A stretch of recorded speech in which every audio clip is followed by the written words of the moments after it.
오늘 말씀을 통해서 생각하려고 하는 것은 여호와를 경외하는 자에게 어떠한 하나님의 은혜가 임하는지를 생각해 보려고 합니다. 제가 지난주에 읽었던 책 중에 이런 제목이 있습니다. 암치료, 그 중에 제일은 사랑이라. 그러면서 거기에서 세 가지 그 JPT 건강법이라고 하는 것을 주장하더라고요. 이 JPT의 건강법은 한마디로 말해서 세포를 춤추게 하라는 거예요.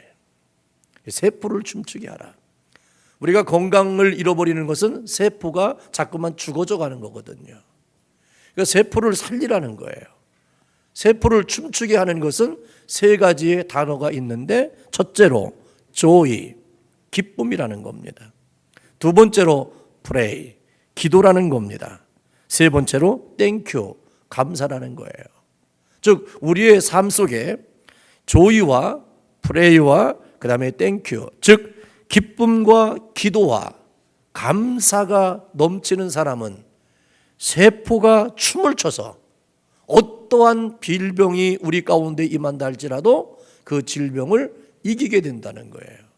그래서 우리는 주 안에서 항상 기뻐하라. 아멘. 우리는 무조건 기뻐해야 돼요. 그리고 우리는 무조건 무엇이든지 염려하지 말고 기도와 간구로 감사함으로 하나님께 아뢰라고 그랬어요. 그 다음에 우리는 범사에 감사라 그랬어요. 그러니까 우리가 세포가 춤을 출 수 있고 건강한 삶을 살아갈 수 있고 어떤 질병 가운데서도 승리케 할 수 있는 것을 이미 성경에서 우리에게 다 가르쳐 주셨어요. 그렇지만 오늘 시편 25편에 있는 말씀을 보면 다윗은 자신의 죄로 인해서 하나님의 징계를 받게 되는 상황이 직면하게 되었습니다. 하나님의 징계와 원수들의 조랑을 받는 상황에서 그가 그 상황 가운데서 이길 수 있고 감당할 수 있고 그걸 극복할 수 있는 길은 무엇일까? 그가 고민하다가 발견된 하나의 진리가 있는데, 그 진리가 바로 뭐냐면 바로 하나님을 경외하는 거였었어요. 우리가 어릴 때 부모님한테 잘못하면, 부모님을 속삭이면 부모님이 막 야단치려고 휘철을 갖고 쫓아올 때가 있어요. 그럴 때 우리는 그냥 무조건 도망가는 거죠. 막 도망가다 보면 이제 어머니나 아버지가 쫓아오다가 못 쫓아오면 그냥 이렇게 확 던져요. 던진다는 얘기는 내가 이제 못 쫓아갈 테니까 그냥 그만두자라고 하는 거였거든요. 그러니까 부모에 의해서 내가 자식이 도망갈 때 그 모습은 바라볼 때 사람들은 참 재미있게 볼 수도 있어요. 야, 어떤 면에서는 그게 얼마나 재밌어요. 인생의 삶을 살아가는데 부모한테 혼나고 야단 맞고 또 어쩔 수 없이 도망갈 때 엄마가 막 아버지가 쫓아오면서 이놈의 새끼 저놈의 새끼 하면서 너 이놈의 새끼 그러면 되냐고 막 소리를 지를 때 내롱 그걸 약 올리면서 막 도망가는 모습이 참 아름답고 하나의 추억이 될 수도 있어요. 근데 다윗이 경험한 것은 거꾸로입니다. 그 아들 압살롬이 쿠데타를 일으켜서 아버지의 왕권을 빼앗으려고 빼앗았어요. 그리고 아버지는 그 아들 때문에 도망자가 됩니다. 거꾸로 아들이 쫓아가고 아버지가 도망가는 신세. 이걸 바라볼 때 사람들은 얼마나 저 집안 다 됐구나. 그래서 시므이라는 사람은 다윗이 그런 꼴을 당할 때 막 저주했어요. 다윗을 저주했어요. 얼마나 다윗을 비참하게 만든지 몰라요. 여러분 생각해 보세요. 자식한테 쫓김을 당하는 부모가 됐을 때의 그 신세는 다른 사람들이 뭐라고 한들 변명할 여지가 없어요. 다윗이 지금 그런 일을 당하고 있습니다. 그럴 때 다윗 왕을 호위했던 군대 장관이 왕이여 눈짓만 하시옵소서. 그러면 당신을 함부로 대하고 저주하는 저의 목을 베우겠습니다라고 얘기할 때 다윗은 겸손함으로 자기 자신을 지켜나가요. 내버려 두라는 겁니다. 혹시나 저의 입을 통해서 하나님이 나에게 들어야 될 말을 혹 하실 줄 누가 알겠느냐. 그 말을 듣자는 겁니다. 여러분, 여러분들에게 쓴 말을 하고 여러분들을 좌절시키고 절망시키고 여러분들의 존재감과 자존감을 망가뜨리는 사람들의 언어가, 소리가 여러분들에게 들려진다 할지라도 우리는 담대해야 됩니다. 이유는 하나입니다. 내가 믿는 하나님은 네가 말하는 그 언어가 나의 삶을 다스리지 못할 거라고 하는 나의 하나님의 믿음의 고백이기 때문에 그래요. 만약에 그가 나에게 얘기한 저주가 내 삶의 결론이 된다면 우리는 얼마나 마지막에 절망의 삶을 살겠어요. 그러나 내가 믿는 하나님, 마지막까지 내가 회개하고 하나님을 끝까지 믿는 경외하는 그 믿음의 삶을 살아간다면 그 언어가 나의 인생의 결론이 되지 않도록 하나님이 전하 위복시켜 줄 것을 우리는 믿는 사람들이요.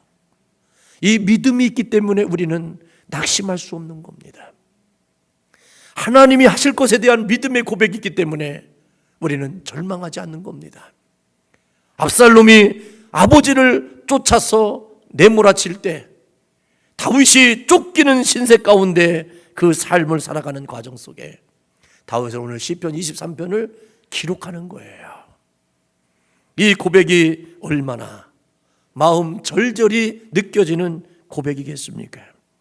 다윗은 죄로 말미암아 고통당하는 공경에 처해 있을 때 그러나 온갖 어려움을 여호와를 경외하는 신앙으로 극복했어요. 여호와를 경외하다는 히브리어는 야라라는 말을 썼습니다. 이 야라라는 말은 두려워하다라는 의미예요. 영어 성경에는 fear라고 하는 단어를 썼습니다. 즉 존경심을 갖고 두려워하는 마음이 경외하는 마음이에요. 그러나 하나님을 믿는다고 하면서도 하나님을 두려워하지 않고 자기의 감정에 자기의 멋대로 신앙생활하는 사람들이 너무나도 많이 있습니다. 하나님의 자녀들은 반드시 하나님을 두려워할 줄 알아야 돼요. 이것이 바로 우리가 갖는 마지막 지켜야 되는 마음이에요. 하나님을 두려워하는 마음, 그리고 하나님을 경외하는 마음으로 하나님을 잘 섬겨야 됩니다. 신앙의 질병 가운데 무서운 것은요, 하나님으로 여기지 아니하며 두려워하지 않는다는 거예요. 병든 사람, 중증병에 걸린 사람의 특징이 무엇입니까? 무관심과 무감각이에요. 관심이 없어요. 그리고 감각이 없어요.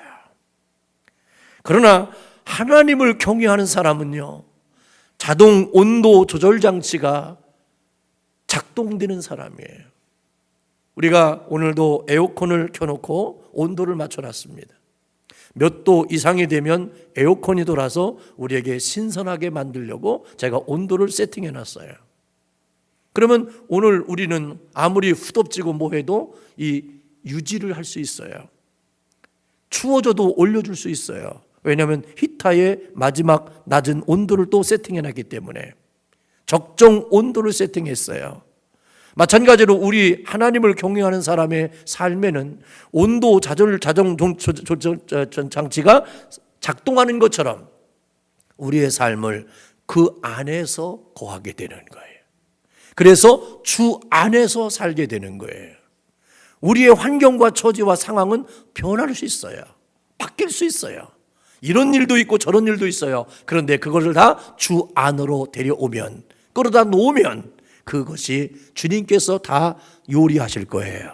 그걸 잘 조절하셔서 우리의 삶에 기쁨과 또 감사와 기도의 거룩한 삶을 통하여 내 삶을 활력 있게 만들어 줄 수 있다는 것입니다. 그러므로 우리는 감각과 그리고 무관심 속에 살아가서는 안 된다는 것입니다. 하나님을 하나님으로 바르게 믿고 섬기는 것이 하나님을 경외하는 신앙의 모습입니다. 오늘 말씀해 보면 하나님을 경외하는 사람에게 세 가지의 약속을 주시는데 그 첫 번째 약속은 뭐냐? 길을 가르쳐 주신다는 것입니다. 남아프리카에 칼라하리라고 하는 사막이 있습니다. 이 칼라하리라고 하는 사막에는 스프링복이라고 하는 사냥들이 살고 있습니다. 스프링처럼 뛴다고 해서 스프링복이라고 부르는데 이 양들은 20 내지 30마리씩 무리를 지어서 풀을 뜯어 먹습니다. 이 광경은 참으로 평화롭고 여호와께서 푸른 초장에 나를 누이시며 쉴만한 물가로 인도하는 것처럼 아름다운 풍경입니다. 그런데 계절이 바뀌면 수천 마리가 함께 이동을 합니다. 처음에는 천천히 풀을 뜯어 먹으면서 이동하지만 점점 속도가 빨라져 나중에는 질주를 하게 됩니다. 이런 현상은 앞에 있는 양들이 풀을 다 뜯어먹기 때문에 뒤에 양들은 풀을 뜯어먹으려고 앞에 양들을 밀고 달려 나오니까 자연히 달리게 되는 것입니다. 처음에는 풀을 뜯어먹기 위해서 달렸지만 나중에는 앞지르기 위해서 달립니다. 달리다 보면 뒤에 밀려서 달리게 됩니다. 나중에 앞지르기 위해서 달리는 것이 아니라 이들이 밀려서 밀리다 보니까 나중에 무한 질주가 계속되다가 절벽에 이르면 앞에 양들이 멈추려고 해도 뒤에서 밀려오는 양들로 인하여 절벽에서 떨어져 죽게 되는 마지막의 운명을 겪는다는 내용입니다. 그 다음 양도 모두 함께 떨어져 죽고 맙니다. 떼를 지어 달리다가 떼 죽음을 당하게 되는 겁니다. 왜 달리는지 지금 몰라요. 그래서 달리다가 이제는 달리면 안 된다라고 그래서 브레이크를 잡았는데 자기 앞에 절벽이 있어서 섰는데 멈출 수가 없습니다. 뒤에서 밀리기 때문에. 우리도 하이웨이를 가다 보면 차가 이렇게 트래픽이 많이 걸려요. 그래서 뭐 사고가 났나 뭐 했나 이렇게 가다 보면 느끼는데 우리 차선이 다 가다 보면 뻥 뚫려 있어요. 근데 옆에 차선에 보니까 어떤 사고가 나서 이쪽 차선에 내가 가고 있는 그 차선에 사람들이 한 번씩 구경하려고 브레이크를 한 번 잡는 것이 계속 차가 적체돼서 엄청난 트래픽을 하게 돼. 그 시점을 지나갈 때 나도 모르게 한번 잡잖아요. 그럴 때 얼른 나는 뛰어요. 왜? 이 브레이크 잡은 것이 트래픽을 내가 경험하게 됐으니까. 근데 사람들은 이렇게 한 번씩 멈춘 것이 저 뒤에는 엄청난 트래픽을 만들어내는 것처럼 이 스프링복이라고 하는 이 사냥은 자기가 컨트롤할 수 없는 그 지경까지 이르게 되어지는 마지막에 삶을 살게 되는 모습을 그리게 됩니다. 이러한 모습을 보면서 현대인의 모습이나 여러분들 자신의 모습을 보면 혹시 마치 스프링복 사냥과 같이 여러분들은 달리고 있지 않는지를 점검해 보십시오. 앞만 보고 달리며 바쁘게 살아가는 모습은 아닌가? 어디로 가는지 모르고 달리기만 하고 있지는 않는가? 내가 현실을 직면해서 서야 되는데도 불구하고 내가 지금까지 달려왔던 그 습관 때문에 멈추지 못하고 절벽으로 뛰어내릴 수밖에 없는 상황의 직면까지 우리는 삶을 살고 있지 않는지를 생각해 보아야 됩니다. 이러한 생각을 가지고 삶을 살아가면서 오늘 12절 본문에 이렇게 되어 있습니다. 여호와를 경외하는 자 누구뇨? 그 택한 길을 저에게 가르치시리로다 그랬어요. 다윗은 여호와를 경외하는 자는 하나님께서 가야 할 길을 가르쳐 주신다라고 고백합니다. 인생의 앞에는 여러 길들이 놓여 있습니다. 따라서 선택을 잘해야 됩니다. 순간의 선택이 우리의 평생을 좌우할 수 있기 때문에 그렇습니다. 그렇지만 내가 아무리 생각을 많이 하고 고민하고 지혜롭게 선택을 했지만 그것이 영원히 보장될 수 있을 것이라고 하는 장담할 수 있는 나의 지성과 직역과 지각과 이성이라고 하는 것을 내 감정과 주위의 사람들을 다 동원해서 선택했다 할지라도 마지막이 그렇게 아름답고 복되다라고 선포할 수 있는 선택은 우리에게는 없다는 사실입니다. 그 선택에 누가 간섭했느냐가 중요한 것입니다. 오늘 다윗은 고백합니다. 하나님을 경외하는 자에게, 하나님이 그 길을 가르치셔서 그 길을 가는 자에게는 하나님이 축복이 예비된다는 것입니다. 그러므로 자신을 의지하지 말고 우리는 여호와를 경외해야 됩니다. 그리하면 선택해서 갈 길을 하나님께서 직접 가르치신다는 것입니다. 무엇을 선택해야 될 때 우리는 믿음으로 기도하면서 선택하시길 바랍니다.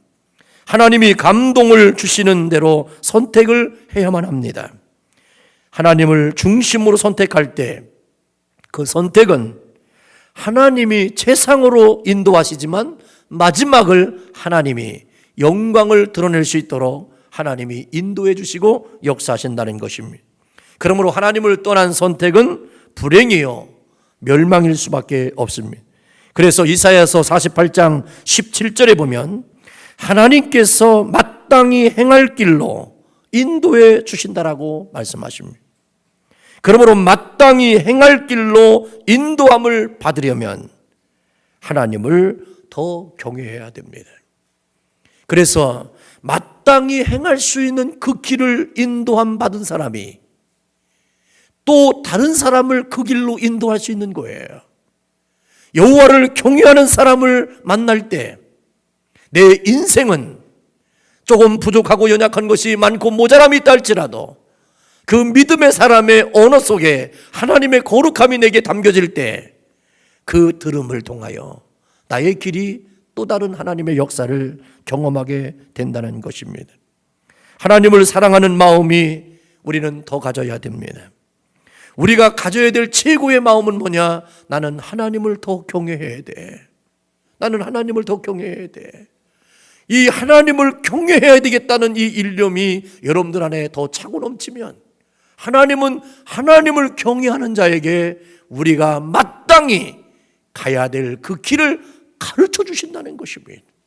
그래서 내 인생의 그 길이 하나님이 예비해 놓으시고 하나님이 그 길을 걸어가는 것을 축복하시고 지켜주시고 보호해 주시는 가운데 아름다운 열매를 맺게 하신다는 사실을 믿으시기를 주님의 이름으로 축원합니다. 두 번째는 여호와를 경외하는 자에게 주시는 축복은 무엇이냐면 영혼이 평안히 거한다는 것입니다. 어느 부인이 빌리 썬데이라고 하는 목사님을 찾아오셔서 이렇게 말씀하십니다. 저는 화를 잘 내는 것이 흠입니다. 그렇지만 오래가지 않습니다. 자기를 인정하고 칭찬하는 거예요. 목사님, 나는요 화를 잘 내요. 그렇지만 오래가지 않아요. 또 이걸 다시 말을 하면 이런 얘기죠. 목사님, 나는요 말을 함부로 하지만 난 뒤끝이 없어요. 이런 거 똑같은 거죠. 이 얘기를 들었을 때 썬데이 목사님이 이렇게 그를 권면했습니다.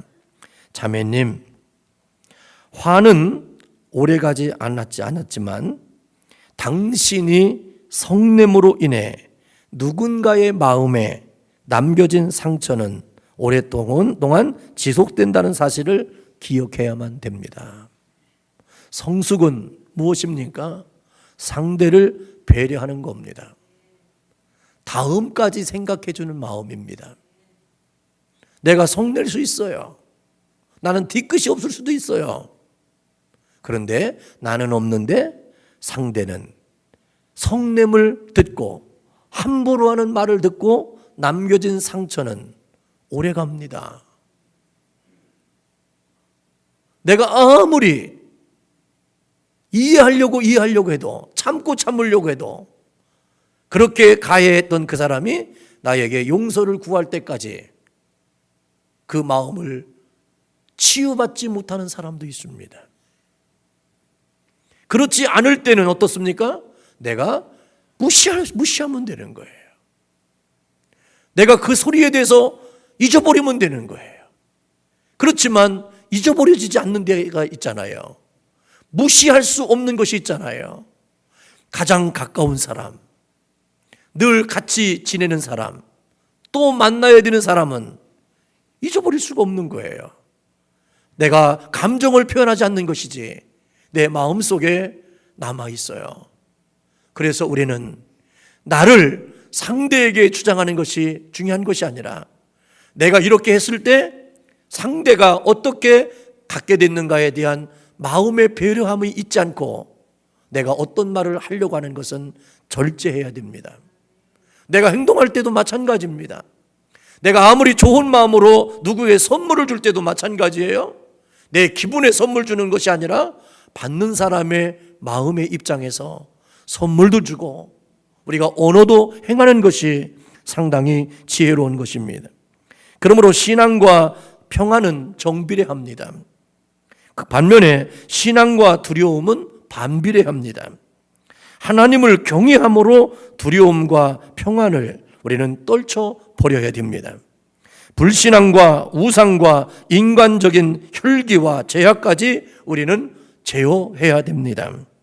현대인, 특별히 이민자의 삶을 살아가는 우리의 공통점이 있다면 불안과 초조와 두려움을 품고 산다는 것입니다.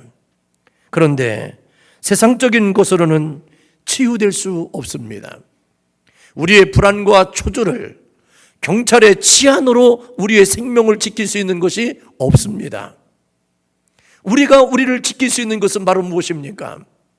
여러분들이 비즈니스 현장에서 여러분들이 만나지는 수 없는 모든 사람들에 대해서 우리는 끊임없이 친절해야 돼요. 그들을 감사하는 마음으로 대해야 돼요. 나에게 찾아오는 손님이 어떤 모습으로 오든지 그들은 하나님이 나에게 보내준 사람이라고 인정하며 대해야 되는 거예요. 그래야 승리할 수 있습니다. 이민교회 목회도 마찬가지잖아요. 이민교회를 목회하다가 혹시 한국에 가셔서 목회하는 분들은 진짜 목회가 잘하고 쉽다고 그러더라고요. 왜냐하면 여기서 이민교회 하면서 깨지고 부서지고 섬기고 자기 표현 안 하는 것이 훈련돼 가지고 한국 가면요 목사님들에 대한 이 되게 존경과 존식 많아가지고 이 대접받는 게 있잖아요. 근데 이민 목회는 거꾸로 해야 되는 거잖아요. 목사님이 교인들을 섬겨야 되고 대접해야 되고 어르고 설려야 되지. 한 번 했다가는 10마디가 들어오니까 이거 다 죽어. 그래서 동백꽃 아가씨가 이민자들이 부르는 노래예요. 동백꽃 아가씨. 그 노래를 그 목사님 이름으로 바꾸면 아주 절절합니다, 사연이. 그래서 목사님들끼리 모이면 동백꽃 아가씨를 동백꽃 목사님 이렇게 서로 불러줘요. 그러면 이게 가슴 아프게 뭐 하면서 개는 게 있어요. 그래서 이런 거. 근데 평안이라는 것을 어디서 찾을 수 있겠느냐?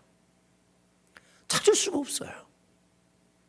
또 집안에 와서 평안할 줄 알았지만 집안도 그렇지도 않아요. 그러니까 우리는 어떻게 돼요? 죽거나 사나 이 평안함을 지킬 수 있는 것은 어디냐? 주 안이에요. 주님 안에서 있어야 돼. 근데 주님 안에 있다는 얘기는 여호와를 경외할 때 가능하다는 것입니다. 오늘 본문 말씀에 보면 13절에 이렇게 되어 있습니다. 저의 영혼은 평안히 거하고 그랬어요. 다윗이 고백하는 거예요. 아들에 의해서 쫓김을 당하는데 자기 마음은 영혼은 뭐하다? 평안해. 내 영혼 평안해. 이것이 가능한 이유는 뭡니까? 여호와를 경외하기 때문에. 하나님이 그 앞날을 자기의 앞날을 지켜주시고 인도해 주시고 다시금 왕권을 회복하고 예루살렘 궁으로 돌아올 것에 대한 자기가 할 수는 없지만 하나님이 그렇게 하심을 믿기 때문에 그는 평안함을 유지할 수 있었던 것입니다. 자기의 평정심을 잃어버리는 것은 감정이 나올 때 평정심이 잃어버려요. 그러나 여호와를 경외하는 사람은 평정심을 잃어버리지 않습니다. 왜냐하면 여호와께서 그 안에 계시고 그가 하나님을 안에 있기 때문에 하나님이 그 마음을 지켜주시기 때문에 그렇습니다. 그러므로 끊임없이 갈등하며 번뇌하고 고통과 불안 속에서 살아갈 수밖에 없는 우리의 현실의 삶이 있지만 그럴수록 우리는 여호와를 경외해야 돼요. 여러분들 이민자들이 최고로 잘해야 될 것은 바로 뭐냐? 예배를 참석해야 돼요. 죽으나 사나 여러분들 예배를 지켜야 돼. 우리는 예배를 지키지 않으면 내일이 불안해서 초조해서 못 살아. 근데 예배를 드리고 나면 뭐냐? 내 영혼 평안해. 아무 상관없어. 별별 일이 생겨도 걱정할 게 하나도 없어. 왜? 나는 오늘 예배 드린 자예요. 나는 여호와 앞에 경외한 자예요. 그러면 내일 일은 우리 어떤 상황이라 할지라도 평안케 해. 왜? 다윗도 이 상황에서도 평안하다고 고백했는데 더군다나 여러분들 같이 그런 상황이 아니라 내가 온전함으로 신령과 진정으로 예배하고 이 성전을 떠나가는 순간부터 하나님은 여러분들이 구하는 곳마다 평안케 하시는 은혜를 베풀어 주신다라고 말씀하셨습니다. 어거스틴의 고백문에 이런 말이 있습니다. 여호와의 품에 안길 때 비로소 참된 영혼의 평안을 누리게 된다는 것을 그는 고백합니다. 여호와를 경외할 때 모든 불안과 두려움은 사라집니다. 그리고 여호와를 경외하는 자는 여호와의 평안을 누리면서 살게 됩니다. 그래서 예수 믿는 사람들은 얼굴이 보면 사람들이잖아요. 아유, 교회 다니시냐고, 예수 믿으시냐고. 그러면 어떻게 하냐고. 그러면 그 사람들이 그래요. 아유, 얼굴에 쓰여 있다고. 여러분들의 얼굴에 그것이 쓰여 있어요. 뭐가 쓰여 있어요? 내 영혼 평안하다고. 아멘이죠? 그러니까 거울아 이 세상에서 가장 평안한 사람이 누구냐? 그러면 누가 아니요? 바로 너다. 오늘도 여러분들 이 평안함이 여러분들 안에 거하기를 주의 이름으로 축원합니다. 마지막으로요, 여호와를 경외하는 사람에게 주시는 마지막 축복은 무엇이냐면 자손이 땅을 상속한다는 것입니다. 미국의 청교도 역사에 위대한 영향을 끼쳤던 인물 중에 조나단 에드워즈라고 하는 분이 있습니다. 이분은 믿음이 좋은 사람이었습니다. 그리고 이는 믿음이 좋기 때문에 그 믿음의 유업을 이어가고 믿음으로 그 가문을 살려야 된다고 하는 그 이유 때문에 그는 자기의 감정으로 사랑하는 여인과 결혼하지 않았습니다. 에드워드는 예수님을 뜨겁게 사랑하는 여인과 결혼하여 평생도록 신실한 믿음의 삶을 살았습니다. 이에 반해서 그의 친구였던 맥스 주크라고 하는 사람이 있었습니다. 이는 같이 에드워드와 열심히 신앙생활하다가 어떤 일로 인하여 시험이 들었습니다. 그래서 그는 교회를 떠났습니다. 그는 수없는 많은 믿음의 여인을 만났습니다. 그러나 믿음의 여인을 만나서 자기가 다시 교회로 돌아가는 것이 싫어서 그는 믿음이 없는 철저한 예수님을 부인하는 그 여인과 함께 결혼하여 타락한 생을 살다가 마지막 살인자가 되어 자기의 삶을 마감하는 비참한 일을 마감을 했습니다. 오랜 세월이 지났습니다. 어떤 한 연구기관에서 그들의 후손에 대한 삶의 결론을 비교한 논문이 있었습니다. 주크 가문의 후손 1062명 중에 살인이나 마약 거래 혹은 강도, 폭력 등의 죄를 저지르며 5년 이상 감옥 신세를 진 사람이 96명, 알코올, 마약 중독자, 정신병자가 58명, 길거리 여인 65명, 빈곤자, 보조금으로 사는 사람 286명, 학교를 전혀 다니지 못한 사람 460명, 그 밖에도 사회에 해를 끼치면서 산 사람은 부지기수며 그들이 정부에게 끼친 손해 액수만 1억 5천만 달러에 달했다는 결론이 나왔습니다. 그런데 에드워드 가문의 후손 896명 중에 대학교 총장이 13명, 학장이 66명, 신문주필, 논설위원, 문필가가 75명, 주지사가 3명, 상원의원이 4명, 부통령이 1명, 검사와 변호사가 103명, 의사 93명, 발명가 25명, 선교사, 목사 116명 등 사회 각층에서 훌륭한 인물을 배출하여 그 자손들 중에 자손들로 인하여 눈물 흘리며 자손 때문에 마음 아파하는 부모들이 한 명도 없었다는 것입니다. 여러분 어떻게 하실 겁니까? 우리는 주크의 후손처럼 내 삶을 살아갈 것인가? 에드워드처럼 우리의 자손들을 위대하게 만들어 놓고 내 삶을 살아갈 것인가? 나는 내 자손에 대해서 보장할 수 없습니다. 나의 다음 세대를 내가 그들의 이름도 모르고 나는 이 땅에 없을 수도 있습니다. 그렇지만 우리가 남겨놓을 수 있는 초석이 뭡니까? 여호와를 경외하는 가정으로 만들어놔야 돼요. 하나님만을 예배하며 하나님을 인정하는 가문으로 우리는 세워놔야 돼요. 특별히 우리는 이민자이기 때문에 그 일이 더 쉽습니다. 한국에 있을 때는 우리가 여러 가지 딸린 것들이 많잖아요.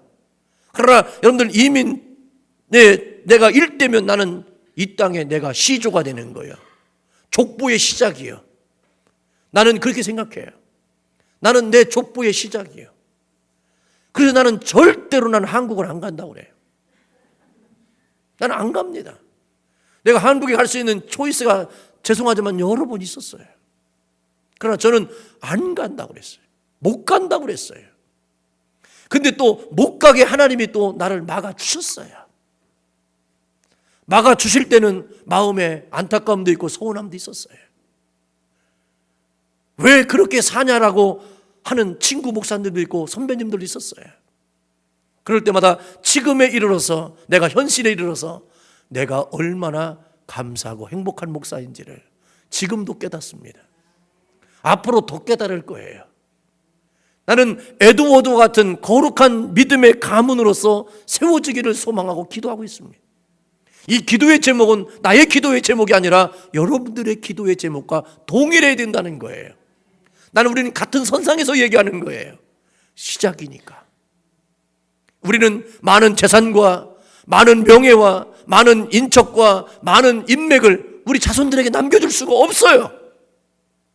그렇지만 내가 남겨줄 수 있는 것은 바로 뭐냐? 여호와를 경외하는 거예요. 오늘 다윗은 이걸 선포하는 거예요. 내가 여호와를 경외하면 하나님께서 말씀하십니다. 네 자손에게 땅을 상속하리라. 네 자손들이 이 땅에 남겨질 것이고 네 자손들이 네 이름을 부를 때마다 너는 한 줄기가 될 것이라는 거예요.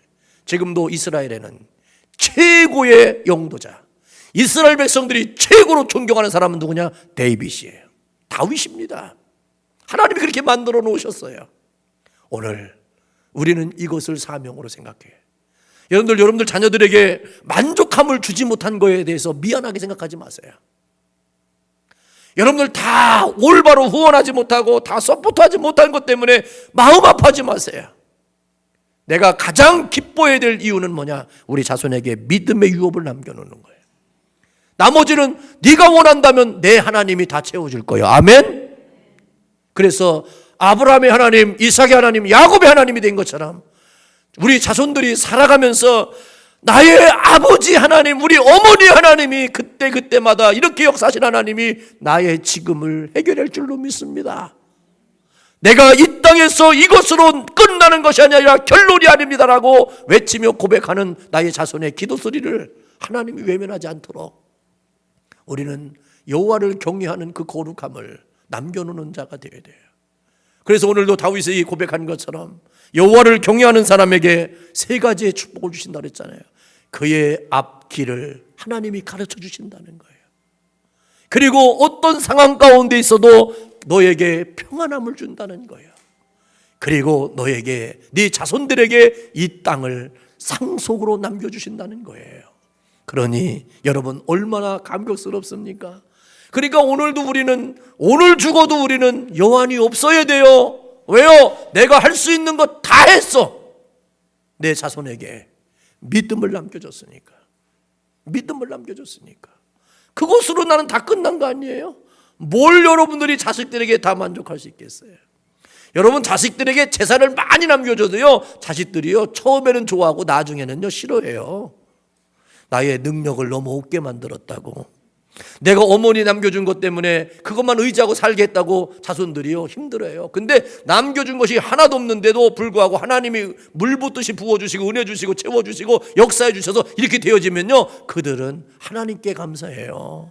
아멘이죠? 그 삶으로 우리 자손들을 남겨놓는 그 믿음의 거룩함을 여러분들이 오늘부터 여호와를 경외함으로 세워주시는 놀라운 축복을 이루는 여러분들의 삶이 되기를 주님의 이름으로 축원합니다.